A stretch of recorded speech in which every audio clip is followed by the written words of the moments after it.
ni sa sa sa sa re pa pa ma re sa ni sa sa sa sa re re sa sa sa ni sa sa sa sa re re sa sa વિકાસ રંગે રંગીના અવધરા ગુજરાત ની સા સા રે રે સા સા ની સા રે રે સા વિકાસ રંગે રંગીના અવધરા ગુજરાત એકથી અધૂરી સૌથી પૂરી થાય ધરા ગુજરાત થાય ધરા ગુજરાત સૌનો સાથ જ સૌનો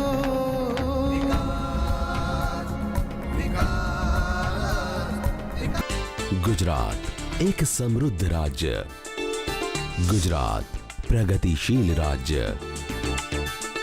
गुजरात आधुनिक राज्य, गुजरात 21મી સદીનું રાજ્ય।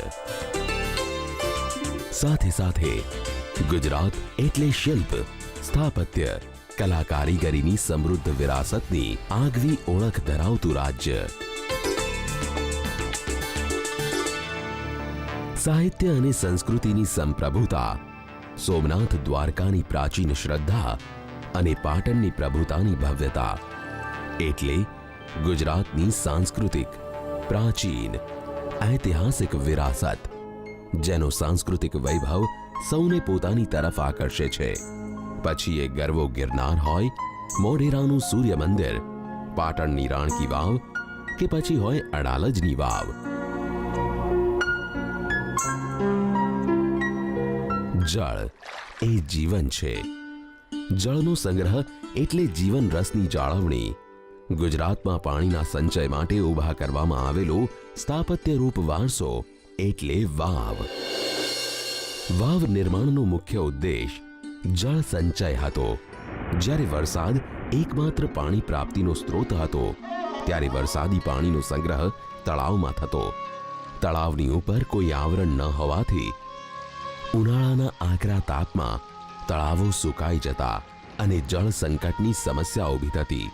આવા સંજોગોમાં વાવનો વિચાર જન્મ્યો હોવાનું મનાય છે।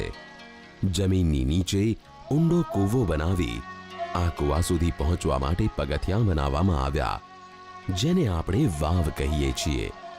કાળક્રમે એમાં શિલ્પ સ્થાપત્ય ઉમેરાતું ગયું।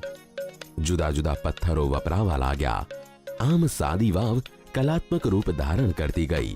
એ વાવ આજે શિલ્પ સ્થાપત્યની અણમોલ ધરોહર તરીકે ગુજરાતના ગામડે ગામડે જોવા મળે છે। પાટણની રાણીની વાવ, અડાલજની વાવ તથા ચાંપાનેરની વિશાળ કલાત્મક વાવો તો રાષ્ટ્રીય તથા આંતરરાષ્ટ્રીય સ્તરે રક્ષિત સ્મારકોમાં સ્થાન પામી છે। પરંતુ ગુજરાતમાં આ સિવાયની અસંખ્ય વાવો છે જે હજી લોકોની જાણકારીમાં નથી આવી। આપણે એવી કેટલીક વાવોની વાત કરીશું જે શિલ્પ સ્થાપત્યનો અણમોલ સાંસ્કૃતિક વારસો ધરાવે છે। પ્રાચીન વાવનું આધુનિક સ્વરૂપ એટલે ડેમ। વાવ નિર્માણનો મુખ્ય ઉદ્દેશ જળ સંચય હતો। તળાવ અને નહેરો આ બધા આજના જમાનામાં વાવની ગરજ સારે છે। આ બધાનું નિર્માણ છેવટે તો જળ સંગ્રહ માટે જ કરવામાં આવે છે। વર્તમાન પ્રધાનમંત્રી અને તત્કાલીન ગુજરાતના મુખ્યમંત્રી શ્રી નરેન્દ્રભાઈ મોદીએ વાવને જળ મંદિર નામ આપેલું। આ જળ મંદિરોની જાળવણી માટે ફંડ ફાળવી અનેક યોજનાઓ તૈયાર કરી અમલમાં મૂકી હતી। વાવોને પ્રવાસન સાથે સાંકળી એનો પુનરુદ્ધાર કરી નવા ડેસ્ટિનેશન ઊભા કરવા રાજ્ય સરકાર ઊંડો રસ લઈ આ સાંસ્કૃતિક વારસાને હેમખેમ રાખવા સતત પ્રયત્નશીલ છે। વાવની સાદી અને સરળ વ્યાખ્યા એટલે પગથિયાવાળો કૂવો। પ્રાચીન સંસ્કૃત શિલાલેખોમાં વાવ માટે વાપિકા શબ્દ પ્રયોજવામાં આવ્યો છે। જૂના જમાનામાં વાવ એક પ્રકારે સુખ સગવડતાનું પ્રતીક હતી। વાવની ઓળખ વિવિધ પ્રકારે કરવામાં આવતી હતી।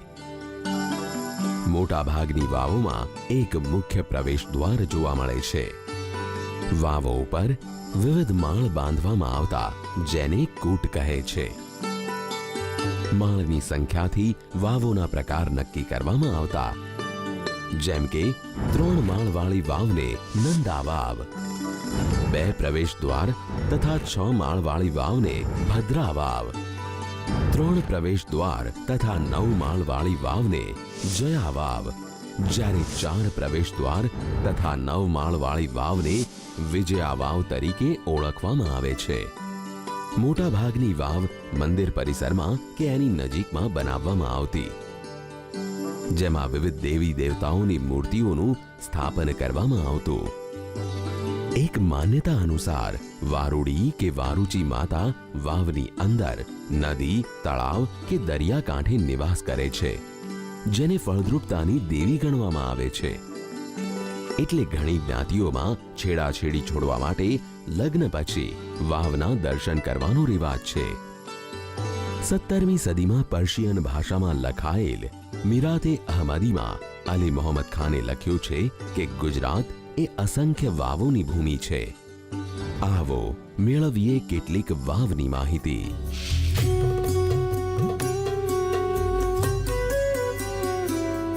અસારવા આધુનિક અમદાવાદનો ઔદ્યોગિક વિસ્તાર. આ વિસ્તારમાં 2 વાવો આવેલી છે. આ છે માતા ભવાનીની વાવ. દાદા હરીરની વાવથી પણ આ વાવ પ્રાચીન હોવાનું મનાય છે. વાવની અંદર માં ભવાની વિરાજે છે. 11મી સદીમાં ચાલુક્ય વંશના શાસનમાં આ વાવનું નિર્માણ થયું હોવાનું મનાય છે. વાવની બાંધણી સાદી છે. આ બિનરક્ષિત ઇમારત છે. શિલ્પ સ્થાપત્યની દ્રષ્ટિએ આકર્ષક નથી, છતાં વાવના ડબલ પગથિયા ધ્યાન ખેંચે એવા જરૂર છે. આ વાવ 11મી સદીમાં બની છે, છતાં આજે પણ લોકોની આસ્થાના પ્રતીક તરીકે લોકપ્રિય છે. પૂજા આરતી નિયમિત થાય છે. શ્રદ્ધાળુઓની કાયમ ભીડ રહે છે.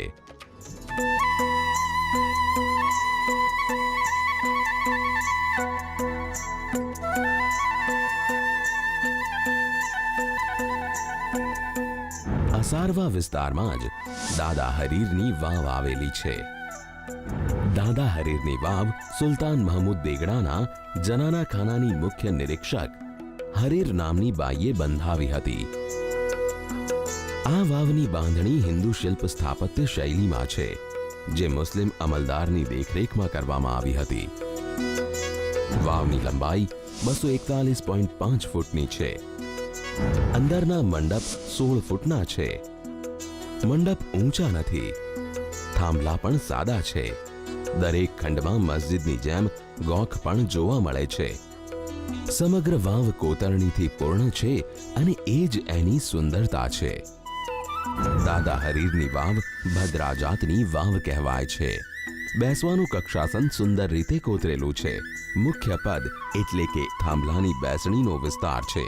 એના આધારે 2, 3, 4 ગુણાકારમાં જગ્યા ખાલી રાખી છે.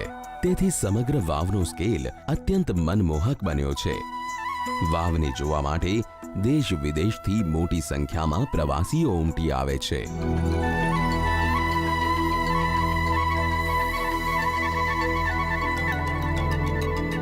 અમદાવાદના પાંચકુવા જેવા ભરચક વિસ્તારમાં ખરીદી માટે આવતા લોકોને ભાગ્યે જ ખબર હશે કે દુકાનોની આ ભીડમાં અહીં એક વાવ પણ આવેલી છે. કોટની રાંગની પાછળના ભાગમાં આવેલી અમૃત વર્ષીની વાવના બાંધકામમાં રેતીયો પથ્થર, ઈંટ, ચૂનો તથા કાંકરીનો ઉપયોગ કરવામાં આવ્યો છે. સરળ ઢાંચામાં બનેલી વાવનો આકાર કાટખૂણિયો છે. વાવની દિવાલો પર સંસ્કૃત તથા પર્શિયન ભાષામાં લખાણો આપ જોઈ શકો છો. વાવનું બાંધકામ 1723માં થયું હોવાનું મનાય છે. આ વાવ એક પ્રવેશ દ્વાર અને 3 ફૂટ ધરાવતી નંદા પ્રકારની વાવ છે. પ્રવેશ પછી બીજા કૂટમાં પડથાળ છે, જ્યાંથી વાવ કાટખૂણે વળાંક લે છે. ઉત્તર તરફ કૂવાની રચના છે. પડથાળમાં દક્ષિણ તરફ પથ્થરની જાળી છે, જેમાં જે તે સમયે વરસાદી પાણી વાવમાં પ્રવેશતું હશે. દરેક કૂટ પર કમાનોની રચના છે, જેમાં વૈવિધ્ય જોવા મળે છે. વાવની પડખાની દિવાલ પર ગવાક્ષ કે ગોખની રચના જોવા મળે છે. અમૃત વર્ષીની વાવ રાજ્ય સરકાર હસ્તક રક્ષિત સ્મારક છે. સરકાર દ્વારા એને પુનઃ જીવિત કરવાના પ્રયાસો હાથ ધરવામાં આવેલ છે, પરંતુ ભવ્ય સાંસ્કૃતિક વારસા સમી આ વાવ પ્રવાસીઓની પ્રતીક્ષા કરી રહી હોય એવો ભાવ અહીં આવનારાના મનમાં ઉત્પન્ન થયા વિના રહેતો નથી. અમદાવાદના ઈસનપુર વિસ્તારમાં જેઠાભાઈની વાવ પણ એકવાર જોવા જેવી છે. અમદાવાદ શહેર ઉપરાંત આસપાસના ગામડાઓમાં પણ અનેક વાવો આવેલી છે, જેમાં જૂના વાડજ મહેસાણા સોસાયટી પાસેની પ્રાચીન વાવ, અમદાવાદ મહેસાણા હાઈવે પર આવેલા છતરાલ ગામની આ વાવ ઉત્તરાભિમુખ 5 ખંડવાળી બીજે માળેથી કાટખૂણે વળેલી છે. ત્યાર પછી 3 માળની અંતે કૂવો છે. વાવને રેતિયા પથ્થરથી બાંધવામાં આવી છે. વાવના અંદરના સ્તંભ રૂચક શ્રેણીના સ્તંભ છે.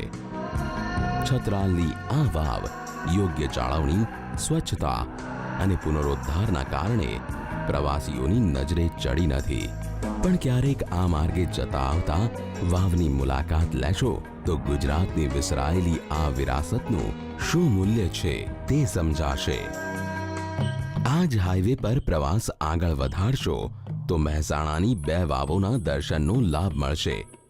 જો કે સમયના કાળચક્રમાં આ બંને વાવો હાલ તો બિસ્માર અને ખંડેર હાલતમાં છે.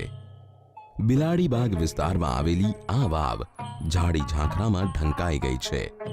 લોકો બગીચામાં આવે છે, પણ વાવ તરફ કોઈની નજર જતી નથી. આ વાવની બાંધણી અન્ય વાવના જેવી જ છે. એની વિશેષતા છે એની બાંધણીમાં વપરાયેલી લાલ ઈંટો, જે ભાગ્યે જ કોઈ વાવોમાં જોવા મળે છે. એક સમયે આ વાવ મહેસાણા પ્રાંતની શાન રહી હશે એવું એના અવશેષો પરથી લાગે છે. આજે ખંડેર હાલતમાં પણ વાવે એના પુરાતત્વ મૂલ્યને સાચવી રાખ્યું છે. એક સમયે લોકો પાણી ભરવા માટે વાવના પગથિયાં ઉતરતા હતા. એ વાવ આજે ખંડેર હાલતમાં છે. આપણે ભૂલવું ન જોઈએ કે આ ખંડેર વાવ આપણો સાંસ્કૃતિક વારસો છે. પાટનગર, ગાંધીનગર અને આસપાસમાં પણ અનેક વાવો છે, જેમાં માણસાની આ વાવ જાણીતી છે. રેતિયા પથ્થરમાંથી બનાવેલ વાવ ઉત્તરાભિમુખ છે. વાવમાં ઉતરવા માટે પગથિયાં છે. 5 મંજલાવાળી આ વાવનું નિર્માણ વિક્રમ સંવત 1582માં થયું હોવાનું મનાય છે. ફ્રાન્સના કારવાળું પ્રવેશદ્વાર છે. હાલ માણસાની આ વાવ લોકો માટે આસ્થાનું પ્રતીક છે. ગુજરાતમાં કુલ 669 વાવ મળી આવી છે, જેમાંથી 518 વાવમાં પાણી છે. રાજ્યમાં કુલ 73 વાવ પુરાતત્વ વિભાગ દ્વારા રક્ષિત છે. 133 વાવ પુરાઈ ગઈ છે.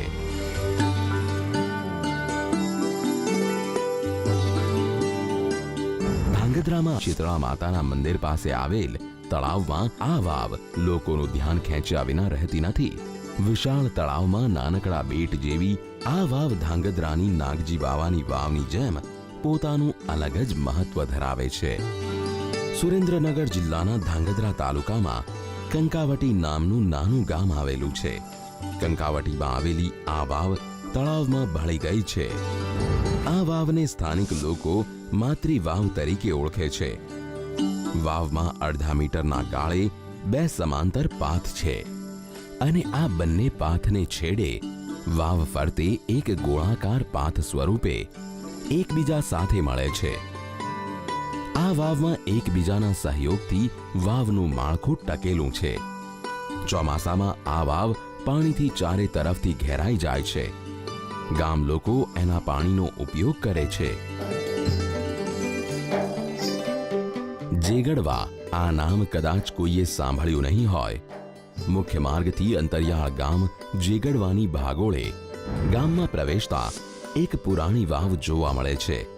જમીનના ઉપરી ભાગમાં ઘુમ્મટો જોનારની નજરે પડે છે. માં માતૃ ભવાનીનું હાલ જ્યાં સ્થાનક છે, એવી આ વાવ અન્ય વાવ જેવી જ સ્થાપત્ય શૈલી ધરાવે છે અને 45 ફૂટ ઊંડી છે. વાવમાં ઉતરવા માટે પગથિયાં તો હોય જ.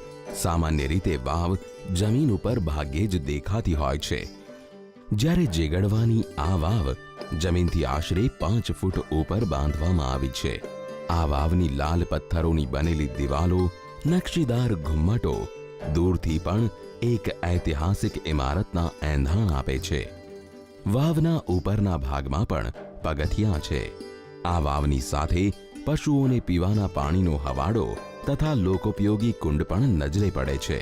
આ વાવ નકશીદાર છે. એના સ્તંભો પર કોતરેલી ઝીણી ઝીણી કોતરણી હાલ તો સાવ ઝાંખી છે, પરંતુ આ પ્રાચીન વાવ જેગડવા ગામનું અતીત બનીને આજે પણ ઊભી છે.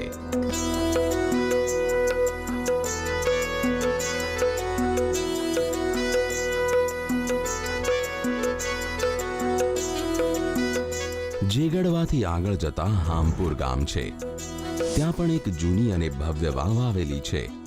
હાલ તો આ વાવ ઝાડી ઝાંખરામાં ઢંકાઈ ગઈ છે, પરંતુ એનો પ્રવેશ દ્વાર, ખાસ કરીને મોભાદાર મંડપ, લોકોનું ધ્યાન ખેંચ્યા વિના રહેતો નથી.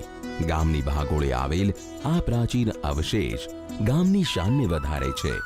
આ વાવ 16મી અથવા 17મી સદીમાં બંધાઈ હશે. વાવ એ સામાજિક સંપત્તિ છે.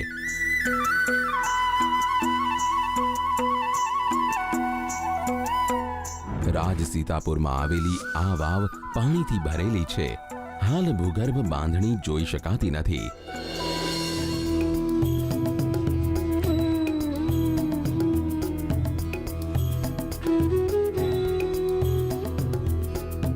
વઢવાણ સિટીમાં કહેવાય છે કે એક સમયે 909 વાવો હતી.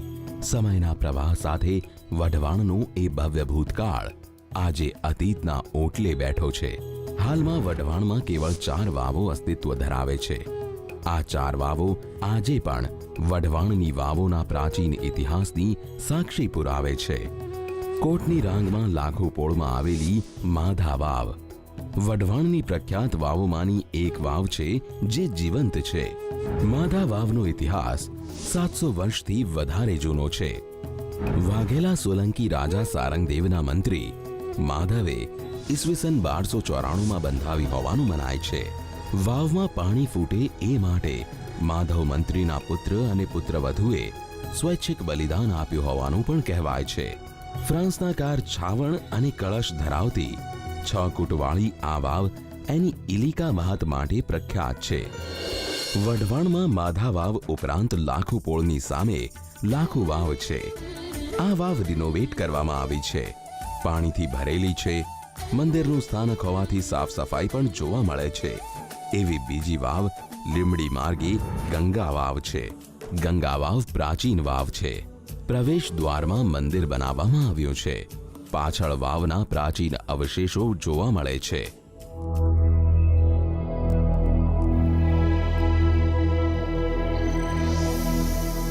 સાબરકાંઠાના પ્રવેશ દ્વાર પ્રાંતિજની રાંદલમાની વાવ પણ જાણીતી વાવ છે.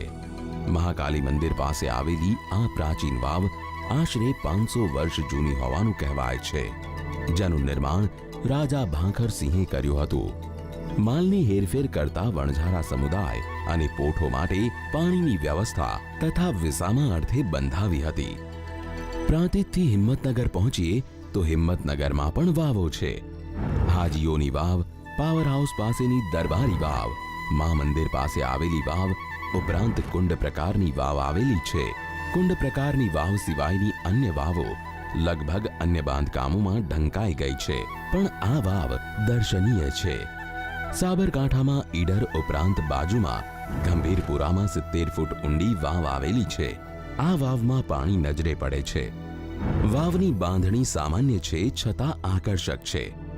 3, 5 કે 9 ફૂટની બાંધણીવાળી વાવની અંતિમ ફૂટને છેવાડે કૂવો જોવા મળે છે. ગંભીરપુરાની આ વાવ આપણા ઐતિહાસિક સાંસ્કૃતિક મૂલ્યની એક જણસ કહી શકાય, જેની જાળવણી જરૂરી છે.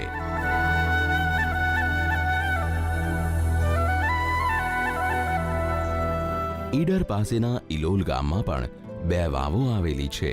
હાલમાં એક વાવ ઝાડી ઝાંખરામાં સંપૂર્ણ રીતે ઢંકાઈ ગઈ છે, જ્યારે બીજી વાવ કંઈક અંશે નિહાળી શકાય એવી છે. અન્ય એક સાંસ્કૃતિક વિરાસતની વાત કરીએ તો ઈડરની ટેકરીઓ વચ્ચે આવેલા લીંબોઈ ગામમાં ગામના પશ્ચિમ છેડે નંદા પ્રકારની વાવ આવેલી છે. આ વાવમાં પડથારની લંબાઈ 42 મીટર છે. આ વાવમાં 4 કૂટ છે. વાવનો ચોથો કૂટ દિવાલને અડોઅડ છે.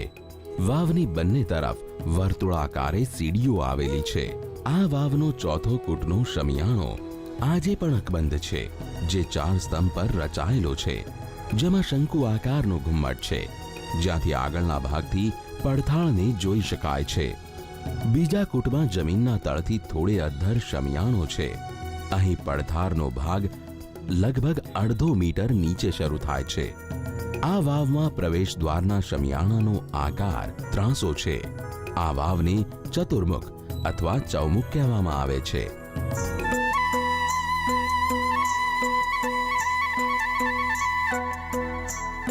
ગુજરાતમાં અનેક જિલ્લાઓમાં ગામડે ગામડે સુંદર કલાત્મક વાવો આવેલી છે, જેના વિકાસ માટે સરકાર યોજનાઓ ઘડી રહી છે. વડાપ્રધાન નરેન્દ્રભાઈ મોદીના પ્રયાસો, જેને રાજ્ય સરકાર વેગવંતા બનાવ્યા, એ પ્રયાસો પાછળનો ઉદ્દેશ પ્રવાસન ઉદ્યોગને વેગ આપવા ગુજરાતની વાવોની વિરાસતને સંરક્ષણ કરવાનો છે.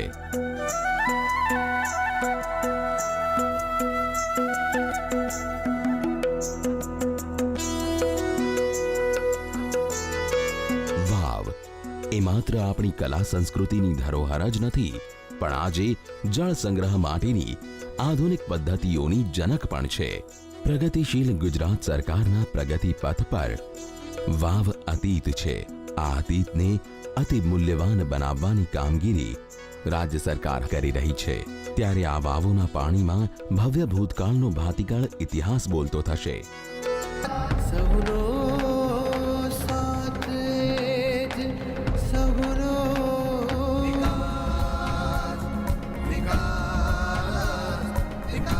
નમસ્તે ગુજરાત. કોરોનાના સંક્રમણથી બચવા હૃદય રોગ, high blood pressure, diabetes, cancer, શ્વસન તંત્ર તથા કિડનીને લગતી બીમારી ધરાવતા અને કીમોથેરાપી કરાવી રહેલા દર્દીઓએ ખાસ સાવચેતી રાખવી જરૂરી છે. આ પ્રકારની બીમારી ધરાવતા દર્દીઓમાં કોરોના સંક્રમણના ગંભીર પરિણામો જોવા મળી રહ્યા છે.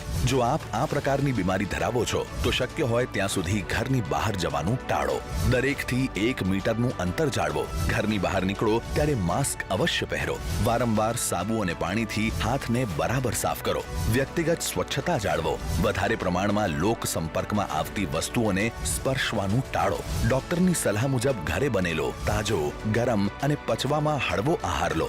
આપના સ્વાસ્થ્યનું નિયમિત મૂલ્યાંકન કરો. રોજિંદી દવાઓ સમયસર લઈ બ્લડ પ્રેશર અને ડાયાબિટીસને નિયંત્રણમાં રાખો. તાવ, ઉધરસ કે શ્વાસ લેવામાં તકલીફ જણાય તો તરત જ ડોક્ટરનો સંપર્ક કરો. સાવચેત રહો, સ્વસ્થ રહો. સહુનો સાથ જ સહુનો